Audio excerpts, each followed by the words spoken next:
Good morning. जो लोग competition की तैयारी कर रहे हैं उनके हिसाब से मेरे पास बहुत सारे क्वेश्चंस हैं, बहुत सारी फ्रेजोलॉजी वर्ड है जिनको मैं आज एक्सप्लेन कर रहा हूँ। जैसे दिया है to find easy. To find easy का मतलब होता है स्मूथ, कंफर्टेबल, आरामदायक। लेकिन इसी वर्ड को टू फाइंड ईजली अगर हमने लिख दिया तो इसका मीनिंग बदल जाता है। इसका मतलब विदाउट एनी डिफ़िकल्टी। ठीक है ना। इस प्रकार की फ्रेजोलॉजी जो है ना कंपटीशन में बहुत आती है। जैसे एक नेक्स्ट सेंटेंस लेता हूँ मैं, I can do it alone. I can do it alone का मतलब होता है विदाउट एनी बडीज हेल्प, कि मैं अकेला इस काम को कर सकता हूँ।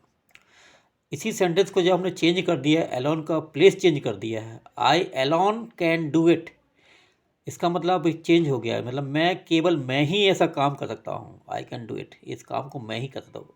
I and nobody else can do this. एक वर्ड का प्लेस चेंज करने पर उसका मीनिंग बदल जाता है। अंग्रेजी में सीखने की बहुत आवश्यकता है। तीसरा सेंटेंस हमने लिया है, फ्रेज दिया है द एल्डेस्ट सन। कई बार हम यूज़ करते हैं, पढ़ते हैं। द एल्डेस्ट सन का मतलब होता है the first son, the first born son. जो पहला जो पुत्र होता है उसको बोलते हैं the eldest son, the first born सन।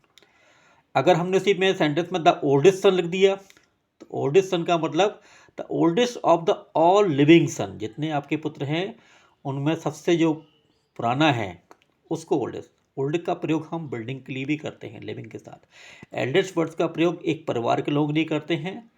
और ओल्ड का मतलब पर्सन्स और नॉन लिविंग थिंग्स के साथ भी हम कर सकते हैं। जैसे ओल्डेस्ट हाउस, ठीक है ना।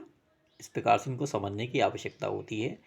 इसके बाद दिया है हमने एक सेंटेंस दिया है shot the bird. Shot the bird का मतलब होता है किल्ड।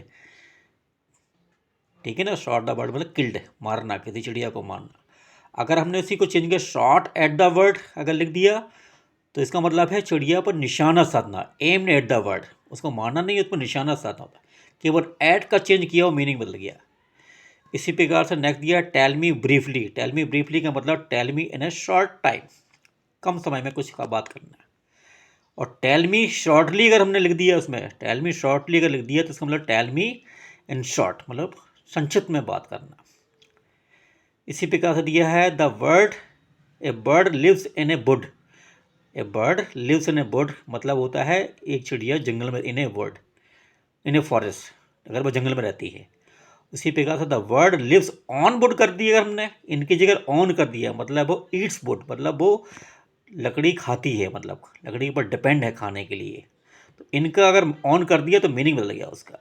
इसी प्रकार से दिया I looked at the bird. I looked at the bird का मतलब होता है गेज, किसी को ध्यान से देखना। गेज का मतलब किसी को ध्यान से देखना। और यदि हमने यूज़ कर दिया I looked for the bird, looked at की जगह लुक्ड फॉर कर दिया मतलब सर्च, मतलब सर्च करना, खोजना। तो लोकेट मतलब होता है ध्यान से देखना, लुक फॉर का मतलब तो खोजना, सर्च करना। तो ये फ्रेजेस हैं, प्रीपोजिशनल फ्रेजेस हैं। इनको बहुत अच्छे ढंग से तैयार करने की आवश्यकता होती है। कॉम्पिटिशन में रखे मिलते हैं, आते हैं। इनके मीनिंग आपको याद होना चाहिए, इनका एप्लीकेशन पता होना चाहिए। नेक्स्ट सेंटेंस दिया है the he stall the child. He stall the child मतलब ही टुक अवे द चाइल्ड, उसको बच्चे को ले गया।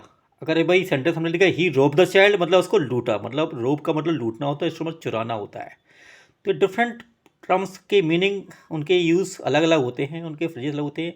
ये सब आपको कंपटीशन में तैयार करने की आवश्यकता है, तभी आप कंपटीशन में कहीं भी सिलेक्शन ले सकते हैं। इसके मटेरियल मेरे पास बहुत कुछ है, आप मेरे से कांटेक्ट कर करके इस पर डिस्कस कर सकते हैं और ले सकते हैं इसको। Okay, thank you very much.